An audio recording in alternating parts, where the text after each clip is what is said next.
एक बिल्ली के बच्चे, एक कुम्हार ने आवा लगाया था। आवा लगाते थे मटके पकाने के लिए। कच्चे मटके में बिल्ली की आदत होती है कहीं से बच्चे उठाए कहीं रख दिए। उसने रातों रात एक मटके में बच्चे रख दिए। कुम्हार ने वक्त से आकर वो घड़ा नीचे दाब दिया, पहुंच गया जहां भी ठाठा धर दिया फटाफट जल्दी में, और अगले दिन उस दिन आग लगा दी उसमें। फिर वो बिल्ली आई घूम फिर के आहार करके, तो उसके चारों तरफ रोए, हाहाकार मचा रखा, बच्चे म्याऊ म्याऊ करे। तो कुम्हारी बड़ी दयालु थी, भक्त सी भगवान की, पूर्व जन्म की। वो संस्कार देखो कैसे बिगड़ते हैं और कैसे बनते हैं। तो उस कुम्हारी को पता लग गया कि ये तो बिल्ली के बच्चे इसकी मटके में रह गए और अब हमारे वश से बाहर की बात हो गई। और अब माँ को पता होता है बच्चों का कितना दुख है। वो भी माँ थी और बिल्ली भी माँ थी। तो कुम्हारी ने मालिक से अर्ज लगाई, हे परमात्मा, हम पे पाप बनेगा, गलती बन गई, हे दाता इसके बच्चे बचे। उधर से वो बिल्ली भी पुकार रही थी। तो मालिक ने क्या किया, देखो पूर्व जन्म के दास जो आपको कह रहा है ये काल कैसे बर्बाद कराता रहा, क्योंकि ऐसी परिस्थितियां पैदा कर देता है कि हम अपनी पूंजी को नाश करते ही रहे। अब देखो आपने पुण्यात्मा, ये तत्व ज्ञान है। ये रामकृष्ण की स्टोरी तक कोई सुना देगा, खड़ा होगा, कितने भी सुन लियो तुम, 5-4 संस्कृत श्लोक बोल देगा, तुमने राजी कर देगा, दक्षिणा लेगा, और ये होता ही रहा अभी तक। ये तत्व ज्ञान है जिसका सब तरह का निष्कर्ष निकलेगा। अब प्रश्न चल रहा है कि तुम्हारी चोरी हो रही है, तुम यहाँ पूंजी कभी इकट्ठी करते हो, फिर चोर कैसे कैसे तुम्हें लूटते हैं ठग। अब जैसे एक टटीरी थी, महाभारत में प्रकरण आता है, ये सच कथाएं हैं। आज तो वैज्ञानिक पाक गए, इनमें ना समझ माती ना हो, बाकी सच्चाई मिटा नहीं करती किसी के ना मानने से।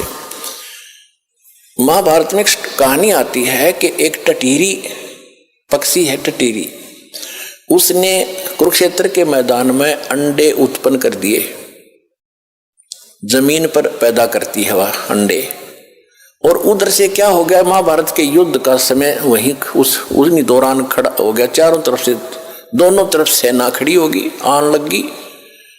तब उसने देखा है तो कमाल हो गया, तेरे बच्चे मारे जाएंगे, घोड़ों के, हाथियों के पैरों के नीचे, रथों के नीचे आके कट जाएंगे। तो उसने भगवान से अर्ज लगाई, हे परमात्मा मेरे बच्चों की रक्षा करना। अब देखो दास जो आपको बार बार बताता है, तो उसी समय परमात्मा ने उसकी अर्ज सुनी। ऊपर से इंद्र के हाथी का एक घंटाड़ा टूटा। 88,000 मन का था, 88,000 मन। एक मन 40 किलो का होता है। 88,000 को गुणा करके देख लियो कितने क्विंटल बनेंगे 40 से। तो वो आके गिर गया, इतना भारा। अब उस महाभारत के युद्ध में किसने फुर्सत थी, इसने देखा, किसने देखा।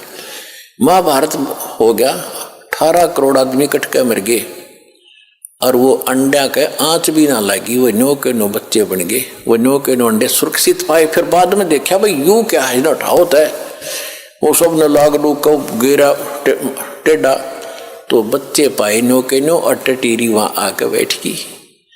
तो कहने का भाव ये पुण्यात्मा, टटीरी ना तो राम की पूजा करती थी, ना श्री कृष्ण न जाने थी, ना कोई विष्णु उस समय जानती थी, किसी को नहीं जानती थी। इसी तरह ना बिल्ली जानती थी किसने पुकारूं, आत्मा रोए थी। उस समय परमात्मा, आत्मा परमात्मा को याद करती है, चाहे पशु की है चाहे पक्षी की। और उनकी सुनाई कैसे होती है, अगर उनके पूर्व जन्म के कोई पुण्य उनके साथ थे तो वहां बचाव होता है। जैसे दास पहले श्री राम, श्री कृष्ण जी का, विष्णु जी का पुजारी था, हनुमान जी का पुजारी था, और घर में जो भी सुख हो रहे थे, सुख हम पहला सुख मानते थे। संता ब्याह हो गया, विवाह के बाद बेटा बेटी हो गए, क्या बात हुई, और सोचते थे मेरे भगवान ने दे दिया, श्री राम ने दे दिया, कृष्ण ने, दूसरा भी सामना आ जाता उससे का शुक्रिया कर देते थे। ध्यान में आते ही हाँ हनुमान जी ने दया कर दी, बाबा श्याम जी ने दया कर दी। अब दया अब पता चला, सूक्ष्म ज्ञान की रोशनी से पता चला कि ये तो हमारा पूर्व जन्म का संस्कार ही हमें मिल रहा था। जैसे पास हो गए बच्चे, इसी में खुशी मनाते हैं। बच्चे को तो वही बड़ी भारी बात होती है और बड़ा हर्ष का काम होता है कि पास हो गया, हो फिर नौकरी मिल गई, कहना है क्या, अच्छी सर्विस मिल गई। तो ये सब हम अपने इन भगवानों को देते थे जिनकी हम पूजा करते थे, श्रेय उनको देते थे, क्रेडिट। अब पता चला ये तो कुछ कर ही नहीं सकते थे, वो तो कबीर परमात्मा ही पिछले जन्म के संस्कारों से ही आपकी मदद करता आ रहा था, चाहे कोई पशु है चाहे कोई पक्षी। तो इस प्रकार हमने इस ज्ञान को समझना है। परमात्मा सत्संग के अंदर हर पहलू पर विचार प्रकाश डाला जाता है ताकि आप अच्छी तरह दृढ़ हो इस ज्ञान पर। ये एक ऐसा सामूहिक सत्संग स्थल है, ऐसा शिक्षा स्थल है जिसमें प्रथम कक्षा के बच्चे भी आते हैं। यही पढ़ाई जाती है, इसको इकट्ठा ही बैठा के। और इसमें दूसरी कक्षा के यानी तो दूसरी बार हाजिरी लगवाने आए हैं, प्रथम कक्षा के तो इसमें पहला नाम प्राप्त है, दूसरी के जिनको सतनाम प्राप्त है, और फाइनल वाले भी हैं जिनको सार नाम प्राप्त है। तो सबको ज्ञान दिया जाता है और इस ज्ञान की रह रहकर सबको आवश्यकता होती है। सार नाम प्राप्त करके इंसान कोई खुदा नहीं बन जाता या मुक्त नहीं हो गया वो, यदि उसकी वो इस ज्ञान को आधार बनाकर अपना जीवन नहीं जीवेगा तो कभी भी फेल हो जाएगा, यहीं फिर काल का फंस जाएगा। इसी तरह अब जो प्रसंग चल रहा था वहीं आते हैं कि जैसे वो बिल्ली के बच्चे जो थे आवे में, और बिल्ली चारों तरफ रो रही थी, हाहाकार मचा रही थी। उधर से प्रहलाद भगत भी एक ऐसे पिता के जन्मा था जो कति नास्तिक और खुद भगवान बना बैठा था, लेकिन वो पिछले संस्कार का बालक था। कभी इसी जन्म में उसने भक्ति की थी, वो भक्ति की अब तभी तक कसक उसमें थी। राक्षस परिवार में भी जन्म लेकर उसमें भक्ति की आस्था थी, तो पिछले जन्म का पुण्यकर्मी प्राणी था। और उस पिछले पुण्य से ही उसकी कबीर परमात्मा ने ही नरसिंह रूप धारण करके उसकी मदद की थी। इन विष्णु वैष्णु का ब्योंत नहीं था। अब धीरे धीरे आपके प्रकाश में आएगी सारी कहानी। अभी तो मूर्ख बना रखा था हमने, सिर्फ एक सटोरी सी बना के छोड़ दी थी, कथा सुना दी थी। प्रहलाद को क्यों बचाया, अन्य को क्यों नहीं बचाया कभी ऐसा? और यहाँ सबको बचाएंगे जो जो नाम ले रहे, तो आप तारे सामने दिखा दूंगा कितने रक्षा कर रहे परमात्मा, पल पल में कर रहे हैं। ऐसी ऐसी दुर्घटना सुनाते हैं बच्चे, ऐसी ऐसी परिस्थितियों में परमात्मा मदद करते हैं। अब प्रत्येक के साथ कर रहा है। वो पिछले जन्म के थे, अब ताजे और बना दिए हमने, अब इनसे भी साथ होगा भगवान, इनके प्रतिफल भी आपको देना शुरू कर देगा।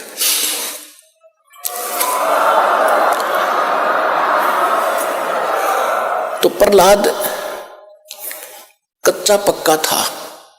प्रहलाद के पिता ने बचपन से तो भगवान की भक्ति करता था, लेकिन विष्णु का पुष्प जैसे भी सुना ज्ञान किसी ऋषि से, नारद जी ने उसको गर्भ में शिक्षा दे दी थी, जब वो गर्भ में था मां के। उसके आधार से वो विष्णु जी का पुजारी बन गया। और विष्णु का दुश्मन हिरण्यकशिपु उसका पिता, उसने ब्रह्मा की भक्ति करके शक्ति प्राप्त कर ली, थोड़ी बहुत सिद्धि शायद उस हल्दी की गांठ से पंसारी बन गया कि मैं ही खुदा हूं, सुबह मरूं ना शाम मरूं, आशीर्वाद ले लिया, पशु से मरूं ना पक्षी से मरूं, अमर मान लिया अपने आप को। इस कारण से उसने अपने बेटे से कह दिया कि विष्णु का नाम नहीं लेगा, भगवान की भक्ति नहीं करेगा। अब वो कुछ उसको क्या किया कि एक सांडा और मुर्का नाम के दो भाई थे ब्राह्मण, वो आचार्य थे, गुरु थे, जो उस प्रहलाद को और वहां के अन्य ब्राह्मणों के बच्चों को पढ़ा करते। ये खुद भी ब्राह्मण था, हिरण्यकशिपु। तो प्रहलाद को उनके पास भेज दिया कि तुम इनको पढ़ाओ और मेरे को भगवान इसके अंदर जचाओ। तो उस समय प्रहलाद कच्चा पक्का सा हो रहा था कि भी हो सकता, ये भी हो सकता। रोज देखो एक झूठ ने 100 बार सुन ले तो वह सच्ची सी बन जाती है। इसी स्थिति में परमात्मा ने उसको फिर दृढ़ करना था। वो बिल्ली रो रही थी और कुमारी भी रो रही थी, और प्रहलाद उसी रास्ते से अपने गुरु उस पाठशाला में जा रहा था, सांडा मुर्का वाली पाठशाला में। जब वह माई रो रही थी, बिल्ली का तो उसने नहीं ध्यान दिया क्यों रो रही है। उस कुमारी से पूछा कि माई क्यों रो रही हो आप, बताओ। उसको पता था राजा का लड़का है, बताऊंगी कि महाराज मेरे से गलती बन गई और इस बिल्ली के बच्चे अंधेरे में और किसी मटके में चले गए कच्चे में, अब इसमें आग भयंकर लग गई है, आग चल पड़ी है। पहले कहते हैं ये जो आवा था 1 महीने में पका करता था, और फिर क्या हुआ तो उसने बताया कि 1 महीने तक कभी को छेड़ नहीं सकता, इतनी अग्नि होती है इसमें। तो माई ने उस प्रहलाद ने पूछा फिर आप कैसे रक्षा करोगे? कि भगवान करेगा, अब मनुष्य नहीं कर सकता, अब जीव नहीं रक्षा कर सकता, अब तो राजा भी नहीं कर सकता। राजा मान ले सैनिकों को बुलाकर मटके तो बुझा सके, मटके निकाल सके, लेकिन वो तो मर लेंगे, इतने एक का जल में मर जाएंगे वो बेचारे, तो भगवान ही बचा सकता है।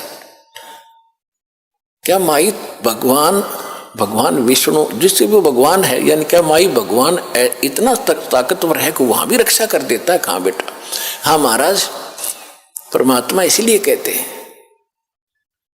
कहने लगा माई जब तुम ये आवा तुम्हारा पक जावे, तो उसने पूछा क्या तुझे विश्वास है माई कि ऐसा होगा? कहा मुझे पूरा विश्वास है अपने भगवान पर।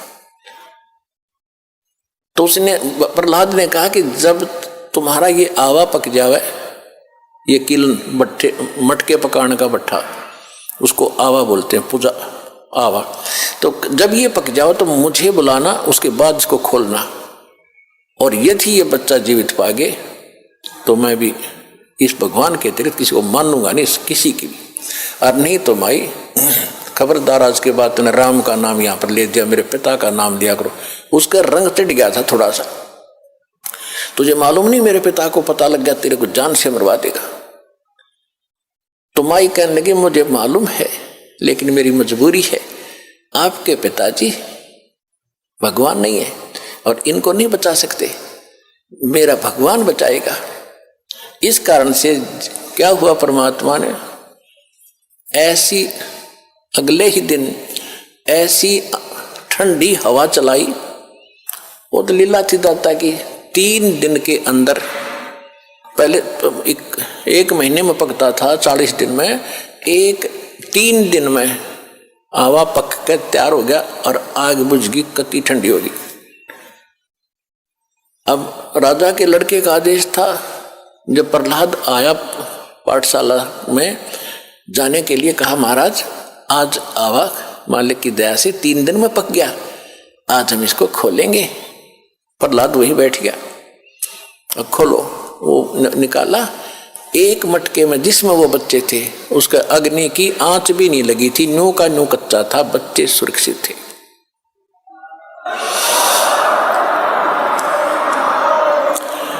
तो उस दिन से प्रहलाद को दृढ़ विश्वास हो गया कि सचमुच भगवान ही कर सकता था, मेरा पिता यहाँ कोई का कोई रोल नहीं था, तो बेशक राजा है और बेशक ये भगवान कहता। तो उसके बाद सांडा मुर्का को भी उसने कह दिया था कि गुरुदेव आप गलत गाइड कर रहे हो, मेरा पिता भगवान नहीं है, भगवान तो भगवान ही होता है, मैं उसी की भक्ति करूंगा। उसके बाद फिर पिता पुत्र की ठनगी थी, हाय हाय, पावेगा अपना किया रे, भोगेगा अपना किया रे मन तू, पावेगा अपना किया रे, भोगेगा अपना किया रे। प्रहलाद पैज परवान करी है, धर नरसिंह अवतारे। प्रहलाद पैज परवान करी थी, धर नरसिंह अवतारे। दीन दयाल दया कर उतरे, एरना कुछ उदर वेदारे, मन तू पावेगा अपना किया रे, भोगेगा अपना किया रे।